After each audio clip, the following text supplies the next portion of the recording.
क्या हमें नौकरी के लिए पढ़ना होता है या हमें अच्छा इंसान बनने के लिए पढ़ना होता है? लेकिन प्यारे बच्चों, आज जो चिंता का विषय है वो चिंता का विषय है कि पढ़ने लिखने के बाद में जब हम बड़े आदमी बन जाते हैं, जब हम नौकरी पेशे पर चले जाते हैं, जब हम कहीं पर 10,000, 20,000, 50,000 की नौकरी करना शुरू कर देते हैं और हमारी विवाह शादी हो जाती है, तो उस समय हम अपने माता पिता को छोड़ देते हैं। उन माता पिता को छोड़ देते हैं जिस माता पिता ने हमारी परवरिश की होती है, अच्छे स्कूल में पढ़ाया होता है, अच्छा भोजन दिया होता है, अच्छे कपड़े पहनाए होते हैं और हमारे सुख दुख में 24 घंटे हमारे साथ रहे होते हैं। जब भी हमारे शरीर में कहीं दुख होता है तो पहले वो रोते हैं और हमारे खुशी के लिए जीते हैं। ऐसे माता पिता जिन्होंने सिर्फ एक ही बात सोची कि ये मेरा बच्चा बड़ा होकर के और जब हम बूढ़े होंगे तो ये बच्चा हमारी सेवा करेगा और हम आनंदित जीवन जी पाएंगे। लेकिन होता क्या है, इसके विमुख हो रहा है। किसी का एक बच्चा है, किसी का 2 बच्चे हैं, पढ़ लिख करके वो डॉक्टर बन गए, इंजीनियर बन गए, विदेश में चले गए, 1,00,000 2 लाख की वहां पर नौकरी कर ली और फिर वो अपने आप को बहुत बड़ा इंसान कहते हैं। और जब मम्मी पापा बीमार होते हैं तो उनको देखने वाला भी यहाँ पर कोई नहीं होता है। फिर हम लोग जो बहुत सारे जैसे शर्मा जी हैं, ऐसे लोगों की मदद लेते हैं उनकी हारी बीमारी के लिए और उनके दुख दर्द के लिए। कहीं हॉस्पिटल में लेके जाना होता है, कहीं उनको मेडिकल फैसिलिटी दिलवानी होती है, कहीं ऐसे बहुत सारे लोग हैं जो कोरोना काल के अंदर उनके पास पैसा था, घर में बहुत पैसा था, बड़े पैसे वाले हैं, लेकिन कोई घर में करने वाला नहीं है। कोविड में जब लॉकडाउन लग गया, बाहर से कौन सब्जी ला करके देगा, कौन राशन ला करके देगा और कौन दवाई ला करके देगा। तो वो हमारे पास जो कंट्रोल रूम में फोन आया करते थे, कहते थे साहब को याद ही भेज दीजिए, हम उसको पैसे दे देंगे, आने जाने का गाड़ी का खर्चा दे देंगे और 10, 20, 50 रुपए और ऊपर दे देंगे, लेकिन हमें ये चीज ला करके दे।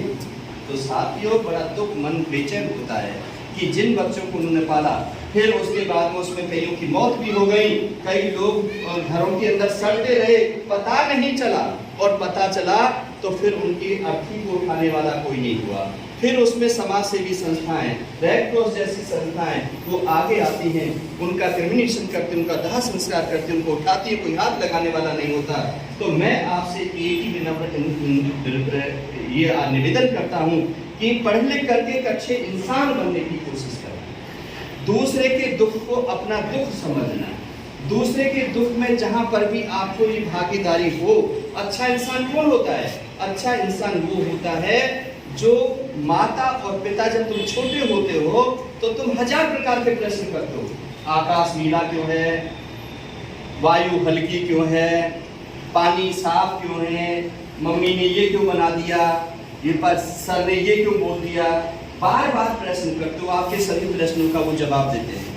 लेकिन जब मम्मी पापा को कोई दुख होता है, तकलीफ होता है और वो बच्चे से कहते हैं बेटा पानी लेकर के आना, तो बच्चे कहते हैं मैं पढ़ रहा हूँ, सुनाई नहीं पड़ रहा अभी। बेटे से कहते हैं, बेटी से कहते हैं, लेकिन उनकी कोई सुनवाई नहीं करता है। बेटा पढ़ाई अपनी जगह पर है, माँ बाप अपनी जगह पर है, गुरु अपनी जगह पर है, जीवन अपनी जगह पर है। जीवन को जीने की कला सीखना, अच्छा इंसान बनने की कोशिश करना, अच्छे गुणों को अपनाने की कोशिश करना और अच्छाई का परिचय देना। जो सेवा करते हैं, जो सेवादार होते हैं, उनका कहीं कोई मुकाबला नहीं होता, क्योंकि उनको परमपिता परमात्मा देख रहे होते हैं कि कौन क्या कर रहा है। यदि आप किसी की चुपके से चोरी करते हो, किसी चीज को लेते हो, तो वो भी परमात्मा देख रहा है, आपको उसका फल भुगतना ही पड़ेगा। किसी की चाहे सोना क्यों ना पड़ा हुआ हो, लेकिन तुम्हारे लिए मिट्टी होनी चाहिए। किसी की चीज को हमने क्लासरूम में, चाहे पेन हो, पेंसिल हो, किताब हो, किसी की चीज को हमने हाथ भी नहीं लगाना है। किसी के हम घर में जाते हैं, कोई चीज हमारे पास नहीं है, हम अभावों की जिंदगी जी रहे हैं और वहां पर हमारा मन लालच में आ जाता है और हमारा दिल उसको उठाने के लिए करता है, लेकिन मन को समझा देना कि नहीं, बिना पूछे किसी चीज को लेना चोरी होता है। इसलिए हमने कहीं पर भी कम खाना और गम खाना। यदि हमारे भाग में हम मेहनत करेंगे, मजदूरी करेंगे, कमाएंगे, 2 पैसे कमा करके हम अमीर बन सकते हैं, लेकिन चोरी करके शॉर्टकट अपना करके अमीर नहीं बन सकते। ना ही हमने शिक्षा के क्षेत्र में शॉर्टकट को अपनाना है कि हमने नकल कर ली या हमने किसी टीचर के पास ट्यूशन लगा लिया, उससे इंपॉर्टेंट प्रश्न पूछ लिए या हमने कुछ और कर लिया। वो शॉर्टकट कभी काम नहीं आता। एंट्रेंस एग्जाम जब होता है वहां पर वही बच्चे सफलता प्राप्त करते हैं जो डीप स्टडी करते हैं, जो थॉरोली स्टडी करते हैं, जो ये कहते हैं कि ठीक है सर आप नंबर काटिए जहां पर आपको मिलता है, जहां जगह मिलती है मैं और तैयारी करूंगा, मैं अपनी गलतियों से सीखूंगा, लेकिन दोषारोपण नहीं करते कि सर ने मेरे साथ मतभेद कर दिया, सर अच्छा नहीं पढ़ाते हैं, सर उसको ज्यादा प्यार करते हैं, मुझे सर प्यार नहीं करते हैं, मेरे से भेदभाव करते हैं, मेरे नंबर काट देते हैं, उसके नंबर बढ़ा देते हैं। ये कभी अपने माता पिता से मत करें। ये कहना कि ठीक है मेरी कोई कमी रही होगी, मैं आगे से और इम्प्रूवमेंट करूंगा और बेहतर करके दिखाऊंगा। जो बच्चे ऐसा सीखते हैं, अपनी कमियों से सीखते हैं, अपनी गलतियों से सीखते हैं, उनका इतिहास स्वर्ण अक्षरों में लिखा जाता है और वो देश के बहुत बड़े इंसान बनते हैं। कभी वो लौट करके पीछे नहीं देखते हैं। तो ये ध्यान रख लेना कुछ बातें विद्यार्थी जीवन के अंदर। कभी जो बच्चे एक अध्यापक के अंदर कमियों को तराशते हैं, जो बच्चे अपने माता पिता की कमियों को देखते हैं, मेरे पापा में ये कमी है, मेरी मम्मी में ये कमी है, कमी हर इंसान में होती है। कमी ऐसा कोई व्यक्ति नहीं है जिसके अंदर कमी नहीं है।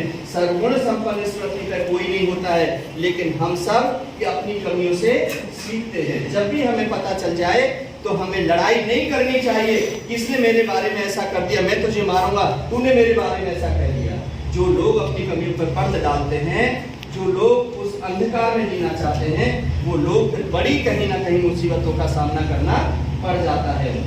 तो इसलिए प्यारे बच्चों, इन सब बातों